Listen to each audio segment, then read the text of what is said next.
Bonjour, c'est moi, Musky, vous vous souvenez? Mon papa et ma maman, ils sont chiens de traîneau. Et moi, comme quand je serai grand, je veux participer à l'Odyssée des chiens de traîneau, eh ben cette année, je suis allé voir la course. C'est une course très difficile, hein. Dans les montagnes enneigées, elle dure 12 jours et fait plus de 400 km.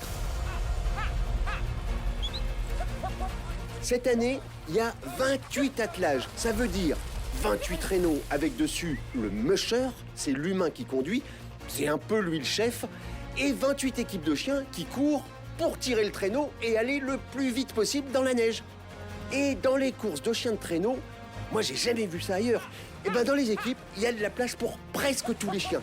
Il y a des jeunes, il y a des vieux, il y a des costauds pas très malins et des malins pas très costauds. Et puis aussi, c'est le seul sport que je connaisse où il y a autant de filles que de garçons et ils courent tous ensemble. Cette année, j'ai 4 mâles et 4 femelles, c'est mixte. La parité. Alors, c'est drôlement bien comme ça, mais on dirait que certains mâles, ça les rend tout bizarres. Je pense que j'ai certains mâles qui sont vraiment fous à cause des chaleurs et qui tirent de façon un peu démesurée. Hein. Les chaleurs, c'est quand les femelles, elles ont leur chaleur. Et je crois bien que ça veut dire qu'elles ont envie de trouver un amoureux. Mais il paraît que l'amour au travail, ça fait toujours des histoires. Alors pendant la course, les mushers, ils disent que ça se passe mieux quand il n'y a pas de femelle en chaleur. Mais ça arrive presque jamais. Sinon après, c'est des envies de s'accoupler et on va dire que les mâles ont l'esprit un peu en dessous de la ceinture dans ces moments-là. Donc il n'y a plus beaucoup de réflexion chez eux, quoi. Dans tout le sport, quoi qu'il en soit, il y a une certaine réflexion, une certaine gestion de l'effort aussi. Donc il ne faut pas avoir le cerveau complètement absent, quoi. Alors si j'ai bien tout compris, eh ben cette année, j'ai l'impression qu'il y a quelques mâles qui vont avoir la tête tout à l'envers et peut-être pas que la tête. On a 4 femelles en chaleur et les chiens ils sont dingues. Et puis à l'attelage c'est pareil quoi. Lui là il se crame au travail parce qu'en fait il est derrière les femelles et il essaye de les rattraper et il s'épuise à essayer de les rattraper alors au lieu de se gérer quoi en fait. Il paraît que l'amour rend aveugle, mais on dirait aussi que ça rend pas très malin. Regardez, c'est un vrai petit romantique lui là. Il est amoureux, il appelle sa belle. Et elle aussi, hein. Vous inquiétez pas, elle aussi, elle fait son jeu. Hein. Mais alors lui, il aime toutes les femelles, il n'y a pas de souci. Hein. Et lui, il est particulièrement attiré par la chose. C'est un lover. Il est un peu amoureux de tout ce qui se passe celui-là. En même temps, il est tellement beau, elles sont aussi toutes amoureuses de lui. C'est chouette qu'il y ait des filles et des garçons en même temps, mais faut quand même pas qu'ils s'aiment de trop. Parce que le plus important, c'est de faire une bonne équipe pour aller super vite. De toute façon, n'importe quel chien peut faire un attelage. Après, plus ou moins performant.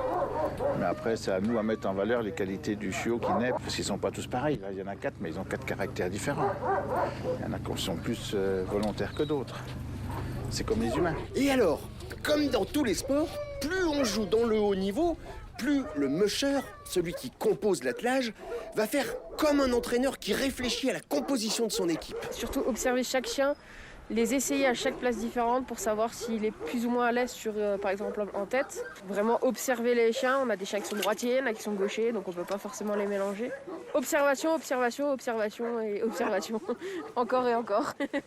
De toute manière, l'attelage, il ira toujours à la vitesse maximale du moins bon, quoi, on va dire. Donc finalement, s'il y en a un qui va moins vite, ce sera lui qui va donner le tempo quand même. Donc après, moi, à mon niveau à moi, où j'ai 8 chiens, de toute manière, j'ai pas le choix, je fais la course avec mes 8 chiens. J'ai pas 40 chiens, je choisis un pool de 8 chiens. Il y en a d'autres, par contre, ils ont vraiment le choix. C'est les très grandes équipes, celles qui sont vraiment pas là pour rigoler. Hé, les chiens, les chiens. Hé, chien, dis-lui. Lui, par exemple, il s'appelle Rémi Coste. Ici, tout le monde le connaît. C'est un peu le champion de la course. Il l'a déjà gagné 5 fois. Et lui, presque tous les jours, il change son équipe. En fonction de l'étape, là, on a 27 km, assez pentu, une neige un petit peu profonde. On prend les chiens les plus en forme, pas forcément les plus gros gabarits, même si j'ai quand même des gros chiens. Ils ont tendance à s'enfoncer un petit peu plus dans la neige profonde. Et comme sur un terrain, une fois que l'équipe est faite, ce qui est important, c'est que chacun soit bien à sa place. On a des leaders qui vont donner la direction. Ça sera Népal et Gimli. C'est les chiens auxquels on s'adresse pour la direction. On a les swings qui vont donner de la vitesse, les teams qui vont entretenir la vitesse et les wheels juste devant le traîneau qui sont en général les chiens les plus forts. Les wheels, c'est vraiment la force. Donc il faut des chiens assez costauds qui sont capables de tirer des bonnes charges. Et les plus proches du traîneau, ouais. Donc c'est vraiment eux qui ont la charge directement en fait, à accrocher à leur harnais. C'est les costauds. Donc, les costauds, ceux qui ont des grosses cuisses, des gros muscles, c'est ceux qu'on met à l'arrière. Et pour mettre à l'avant, il faut plutôt mettre ceux qui ont des grosses têtes. Les plus intelligents, les plus légers, les plus rapides. Et en termes de mental, avoir beaucoup de mental, parce que le chien ne court après rien, ce chien-là. Il court après le vent. Contrairement à ceux qui sont derrière, qui veulent essayer de les rattraper. Et puis des chiens légers, ça va toujours plus vite. Principalement, chez nous, c'est des femelles, bien souvent, qui sont très rarement des mâles, parce que les mâles, comme c'est plus puissant, les mâles, on préfère les mettre derrière. Des fois, quand même, il y en a des mâles qui sont chiens de tête. Regardez lui, par exemple. Moi, il m'impressionne. Il me fait même un peu peur. Et quand je me mets à côté, j'ai l'air d'une toute petite peluche. Ouais, ce chien-là, qui ressemble un peu à un loup, Magnum. Aujourd'hui, il a 7 ans et on a construit une relation de confiance pendant des années. Aujourd'hui, je sais que quand je l'ai en tête de mon attelage, il y a lui et son fils qui sont en train de mon attelage. Rien peut m'arrêter, quoi. Aujourd'hui, on a cassé le traîneau, puis on a quand même fini les premiers à l'arrivée. Donc, il n'y a pas grand-chose à expliquer de plus, quoi.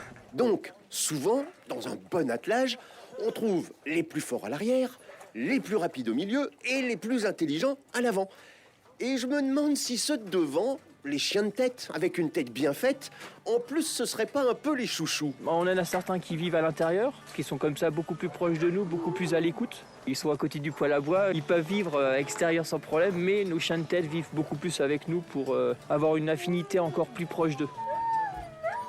Moi, j'aimerais vraiment la faire, cette course. Mais j'ai que 6 mois, alors faut que j'attende d'être grand. Il faut avoir 1 an et demi, 18 mois pour avoir le droit de participer. Et même pour commencer à m'entraîner, il paraît que je suis encore trop petit. Vers 10 mois, je commence à les faire courir gentiment, sur des petites distances. Je mets des expérimentés à côté d'eux. Quand je les mets dans l'attelage, je mets un jeune, puis un expérimenté à côté. C'est lui qui va lui apprendre le métier, entre guillemets. Il n'y a pas d'école pour les chiens. Alors, c'est les vieux qui apprennent aux jeunes. Au début, c'est se demande ce que c'est, qu'est-ce qui se passe quand on leur met le harnais. Et puis après, 30 secondes après, ils ont compris qu'il fallait courir. Et puis voilà, ça roule. Alors, j'attends. Et quand mes parents et mes grands frères vont courir, je reste à la maison avec mes papis et mes mamies, ceux qui sont trop vieux pour courir. Mais j'ai plus trop longtemps à attendre. Et je sais que bientôt, j'irai avec eux.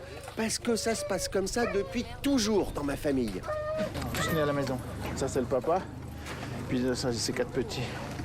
Puis il y a la maman qui est de l'autre côté avec aussi un autre frère de la même portée. Sur la portée, j'en avais 5.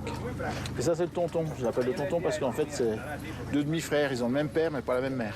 Vous voyez, quand je vous disais que c'est une vraie histoire de famille, et comme dans toutes les familles, c'est toujours l'amour qui est le plus fort.